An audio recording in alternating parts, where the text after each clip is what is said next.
అబ్బబ్బా! ఏం సిటీనో ఏంటో! ఒక్కడు కూడా మనిషితో మాట్లాడటం లేదు. ప్రతి ఒక్కరూ ఫోన్‌లోనే మాట్లాడుతున్నారు. ఈ సన్యాసెదవేంటి ఇంకా రాలేదు? అంటూ 10 నిమిషాల క్రితం కాచిగూడ స్టేషన్‌లో దిగిన రఘురామయ్య చిరాకు పడుతున్నాడు. బాబాయ్ ఎంతసేపయిందొచ్చి? అంటూ రఘురామయ్య చేతిలో ఉన్న బ్యాగ్ తీసుకొన్నాడు అభి. చాలా సేపయిందిలే కానీ నువ్వేంటి ఇంత ఆలస్యం? ఈ మనుషుల మధ్య ఎలా బతుకుతున్నావురా బాబు అంటూ అటూ ఇటూ చూస్తూ నడుస్తున్నాడు రఘురామయ్య. ఇక్కడంతే బాబాయ్, ఎవరి పని వారిది అంటూ స్టేషన్ బయటికి వెళ్ళారు. ఇక్కడే ఉండు, కార్ తీసుకొస్తా అంటూ పార్కింగ్ వైపు వెళ్తున్న అభితో ఈసారైనా త్వరగా రారా అంటూ అరిచాడు రఘురామయ్య. కారులో వెళ్తూ ఎందుకురా ఇప్పుడు ఇదంతా, అక్కడే ఇంకోసారి చూపించుంటే తగ్గిపోయేది కదా అన్నాడు రఘురామయ్య. ఇలా చెప్పుకుంటూ చాలా రోజుల నుండి బాధపడుతున్నావు అంటూ డ్రైవింగ్ చేస్తూ అభి అన్నాడు.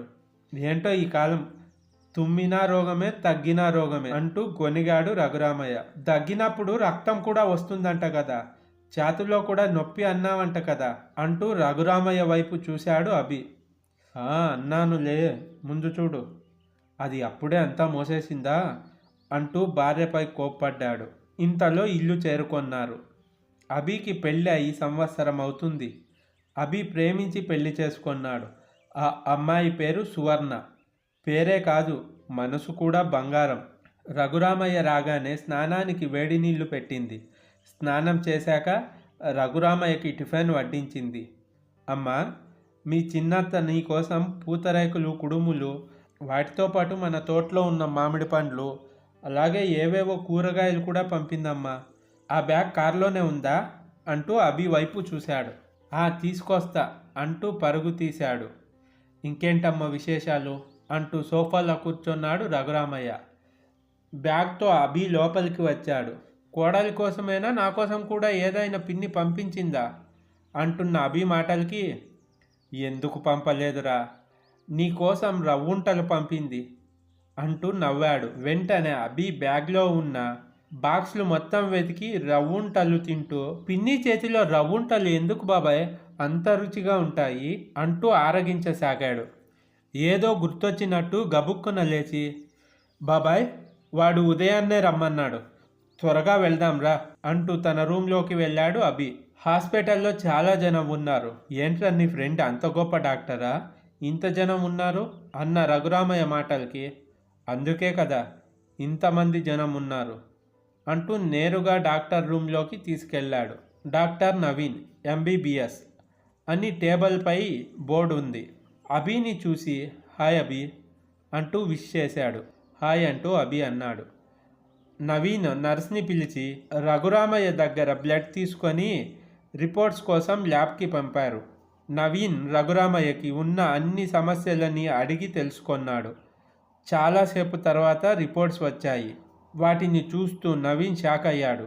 ఏంటి బాబు మొహం అలా పెట్టారు, కొంపదీసి సినిమాల్లో చూపించే విధంగా క్యాన్సర్ కానీ లేదు కదా అంటూ రఘురామయ్య నవ్వాడు. ఊరుకో బాబాయ్ నువ్వు నీ మాటలు అని బాబాయ్తో చెప్పి, ఏమైంది నవీన్, అంతా ఓకే కదా అని అడిగాడు అభి.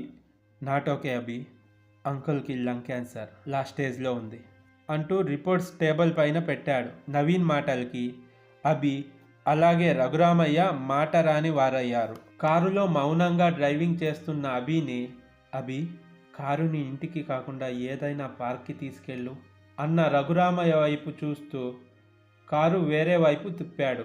పార్క్లో చాలాసేపు మౌనం తర్వాత, అభి ఈ విషయం ఎవరికి చెప్పొద్దు అన్నాడు రఘురామయ్య.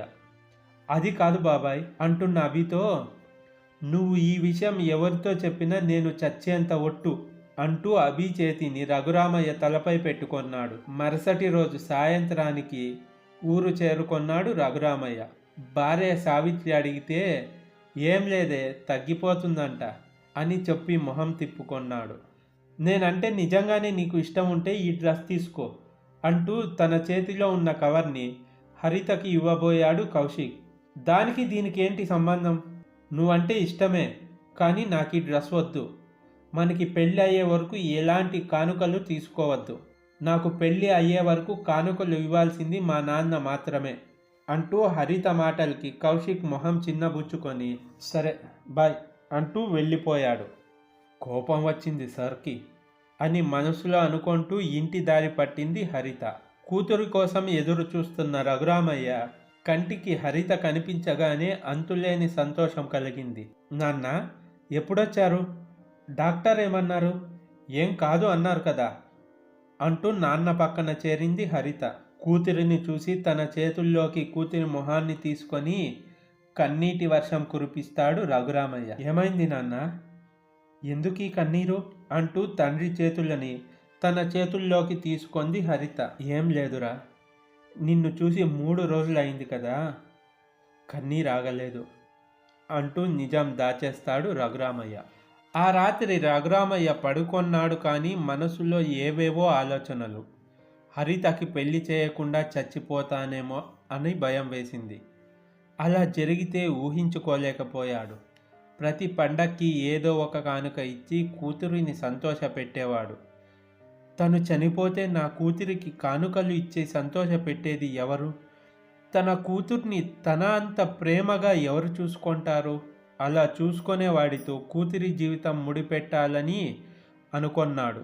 అది కూడా తను బ్రతికున్నట్టే జరగాలి అనుకున్నాడు. ఆలోచనల్లో నిద్రలోకి జారుకున్నాడు. అప్పటికే 1 గంట దాటింది. కాలేజ్కి బయలుదేరుతున్న హరిత దగ్గరికి వచ్చిన రఘురామయ్య, తల్లి నిన్ను ఓ విషయం అడుగుతా, నిజం చెప్తావా అన్నాడు. అడుగు నాన్న, నీతో ఎప్పుడూ అబద్ధం చెప్పలేదు, నీతో ఎప్పుడైనా అబద్ధం చెప్పానా అన్న హరితతో. తెలుసు తల్లి, నువ్వెప్పుడూ నాతో అబద్ధం చెప్పలేదు. నీకు పెళ్లి చేయాలనుకుంటున్నాను, నీ మనసులో ఎవరైనా ఉంటే చెప్పు అన్న రఘురామయ్య మాటలకి, పెళ్ళికి తొందరేముంది నాన్న అంది హరిత. తొందరేం కాదమ్మా, ఇప్పుడు అనుకుంటే ఎప్పటికో కానీ అవ్వదు. ఇది ప్రతి తండ్రి బాధ్యత. చెప్పమ్మా, నీ మనసులో ఎవరైనా ఉన్నారా అని అన్నాడు రఘురామయ్య. అవును నాన్న, ఆ అబ్బాయి నాకన్నా సీనియర్, ప్రస్తుతం బ్యాంక్లో క్యాషియర్గా పనిచేస్తున్నాడు అంటూ సమాధానం కోసం ఎదురు చూస్తుంది హరిత. సరేరా, నేను మాట్లాడుతా. ఈ విషయం ఆ అబ్బాయితో చెప్పి వాళ్ళని రమ్మని చెప్పు అన్నాడు రఘురామయ్య. రఘురామయ్య మాటలకి అంతులేని ఆనందం కలిగింది హరితకు. ఆ మరునాడే కౌశిక్ వాళ్ళ అక్కాబావతో వచ్చాడు. రాగానే వారికి రఘురామయ్య నమస్కారం చేశాడు. వారు కూడా ప్రతి నమస్కారం చేసి కూర్చొన్నారు. కౌశిక్ వాళ్ళ అక్కాబావని పరిచయం చేశాడు. బాబు, అక్కాబావ అంటున్నావు, మరి మీ అమ్మ నాన్న అంటూ ఆగిపోయాడు రఘురామయ్య. వాళ్ళు లేరు అంకుల్, 4 ఏళ్ల క్రితం యాక్సిడెంట్లో పోయారు అంటూ కౌశిక్ అక్క శివాని అంది. సారీనమ్మా, తెలియక అడిగాను అంటూ బాధపడ్డాడు రఘురామయ్య. పర్వాలేదు అంకుల్, నాకు కానీ కూతురుంటే వీడికే ఇచ్చి పెళ్లి చేసేదాన్ని. కానీ ఆ దేవుడు ఆ అదృష్టం ఇవ్వలేదు. ఆ అదృష్టం మీరు ఇస్తున్నారు. మీ అమ్మాయిని నా కూతురిలా చూసుకుంటాను అన్న శివాని మాటలకి రఘురామయ్య పొంగిపోయాడు. చాలాసేపు మాట్లాడుకున్నారు. కట్న కానుకలు కౌశిక్ వద్దు అన్నాడు, కానీ రఘురామయ్య ఒప్పుకోలేదు. ఉన్నది ఒక్కగానొక్క కూతురు అంటూ చాలా కానుకలు ఇస్తాను అని వారితో చెప్పారు. కాలం చాలా వేగంగా కదిలిపోయింది. పెళ్లి పనులు మొదలయ్యాయి. ఉన్న ఊరిలోనే ఆకాశమంతా పందిరి వేసి అంగరంగ వైభవంగా కూతురి కళ్యాణం బంధుమిత్రుల సమక్షంలో జరిపించాడు రఘురామయ్య. ఆ పెళ్లికి అభి కూడా పట్నం నుంచి వచ్చాడు. అప్పగింతల సమయం వచ్చింది. హరిత కన్నీరు కురిపిస్తుండగా, ఎందుకు తల్లి ఆ కన్నీరు? నువ్వు వెళ్ళేది అత్తారింటికి కాదమ్మా, మరో అమ్మగారింటికి అంటూ రఘురామయ్య కన్నీరు తుడిచాడు.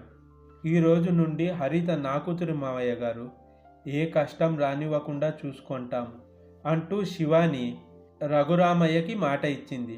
హరిత అంటే ఇష్టం కాదు మావయ్య, ప్రాణం. ప్రాణాన్ని ఎలా చూసుకుంటానో హరితని కూడా అలాగే చూసుకుంటా అంటూ కౌశిక్ మాట కలిపాడు. అందరూ కారు వైపు అడుగులు వేశారు. ఒక్క నిమిషం తల్లి అంటూ రఘురామయ్య ఇంటి లోపలికి పరుగు తీశాడు. కొద్దిసేపటికి ఒక ప్లేట్లో చీర, పూలు, కుంకుమ, పసుపు, గాజులు తీసుకొచ్చి, ఈ చీర బంగారు తీగలతో నేసిన పట్టు చీరమ్మ, తీసుకో అంటూ నిదుటిపై కుంకుమ పెట్టి, తల్లి మీ నాన్న నీకు ఇస్తున్న చివరి కానుక ఇదేనమ్మా అంటూ కన్నీరు పెట్టుకొన్నాడు రఘురామయ్య. ఆ మాటలు విన్న అందరూ షాక్ అయ్యారు. అంతలోనే అతనికి దగ్గు ఎక్కువైపోతుంది.